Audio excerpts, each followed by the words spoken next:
Hello everyone, আমি পম্পি। আজ অনেক দিন পর আবার চলে এসেছি তোমাদের কাছে। তবে আজকে যে ভিডিওটা তোমাদের সাথে শেয়ার করতে চলেছি না, সেটার অনুভূতিটা ছিল অনেকটা আলাদা। আজকে আমরা তিনজনে বেরিয়ে পড়েছিলাম বাড়ি ফেরার উদ্দেশ্যে।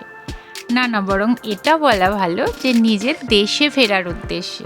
তো তোমরাই বলো যে এই অনুভূতিটার সঙ্গে কি অন্য কোনো অনুভূতির তুলনা করা চলে?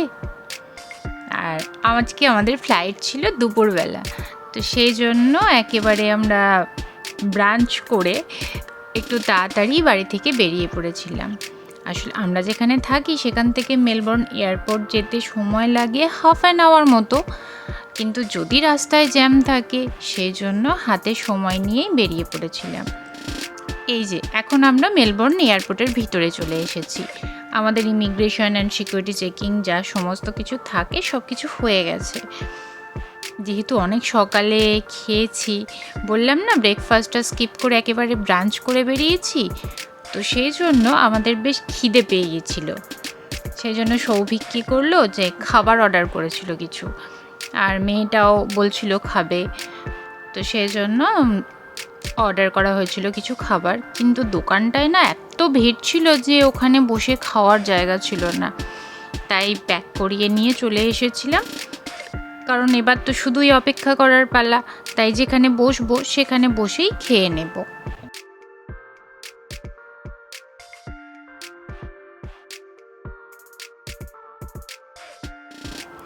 যেতে যেতে আবার দেখতে পেলাম মেলবোর্ন এয়ারপোর্টের ভিতরে একটা জায়গায় ভীষণ সুন্দর করে ডেকোরেশন করা, আর ক্রিসমাসের টাইম চলছিল তো সেই জন্য ক্রিসমাস ট্রি দিয়ে সুন্দর করে ডেকোরেশন করা।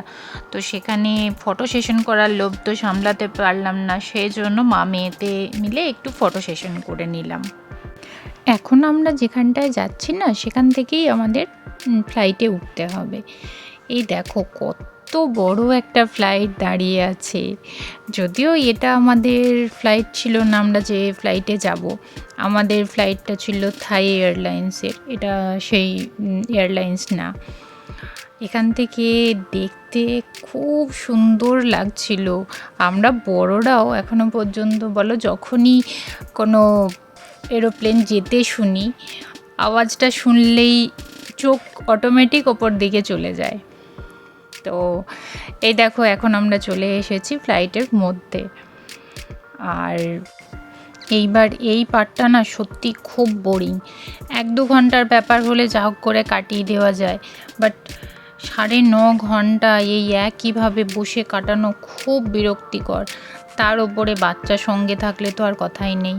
আবার আমার মেয়ে একটু বমি করে, তো ওকে যে কোনোভাবে যদি ব্যস্ত থাকে তাহলে খুব ভালো, নিজের মতো করে থাকতে পারে। তো সেই জন্য ও এখন মুভি দেখছে, নিজেই সিলেক্ট করে নিয়েছে একটা মুভি, আর ও মুভি দেখতে খুব ভালোবাসে, আমাদের সঙ্গে বাড়িতেও বসে বসে দেখে। যতক্ষণ এই নিয়ে ব্যস্ত থাকে তো ততক্ষণই শান্তি। ও বমি করে বলে না ওকে একটা ওষুধ খাওয়াই, আর ওই ওষুধটা খেলে ভীষণ ঘুম পায়, কিন্তু ওকে এখন ঘুমাতে দিলে চলবে না, খাবার টাইম হয়ে গেছে, তো সেই জন্য যা হোক করে জাগিয়ে রেখেছিলাম। এই যে আমাদের খাবার চলে এসেছে, এখন খাওয়ার পালা। আর বিশেষ করে এই থাই এয়ারলাইন্সের খাবারটা না আমার ভীষণ ভালো লাগে, ভীষণ পছন্দের। ওদের একটা চিকেনের প্রিপারেশন হয়, তো সেটা ভীষণ সুন্দর করে। এই যে কথা বলতে বলতে আমরা চলে এসেছি ব্যাংককে। তো 9.5 ঘন্টার জার্নি কোথা দিয়ে যে কেটে গেল বুঝতে পারলাম না। মেয়েও খুব একটা জ্বালায়নি আর বমিও করেনি, সেজন্য বেশ জার্নিটা ভালোই কেটেছে। এইবার এই ব্যাংককে এসে অনেকটা যেতে হয়, তবে আমরা গিয়ে নেক্সট ফ্লাইটে উঠতে পারবো। আর যেতে হয় মানে আবার ট্রেন ধরতে হবে, একটা মেট্রো করে অন্য টার্মিনালে যেতে হবে। তো এই যে আমরা এখন যাচ্ছি সেখানেই। Attention please, the train is about to leave the station. Please stand clear from the doors and hold the strap or handrail for the door.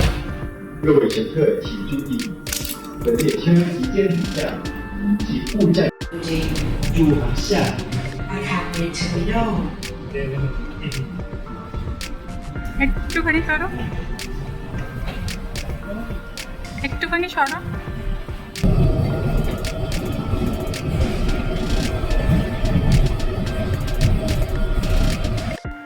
এখন আমরা মেট্রো থেকে নেমে পড়েছি ফাইনালি, যে টার্মিনালে থেকে আমাদের নেক্সট ফ্লাইটটা ধরতে হবে।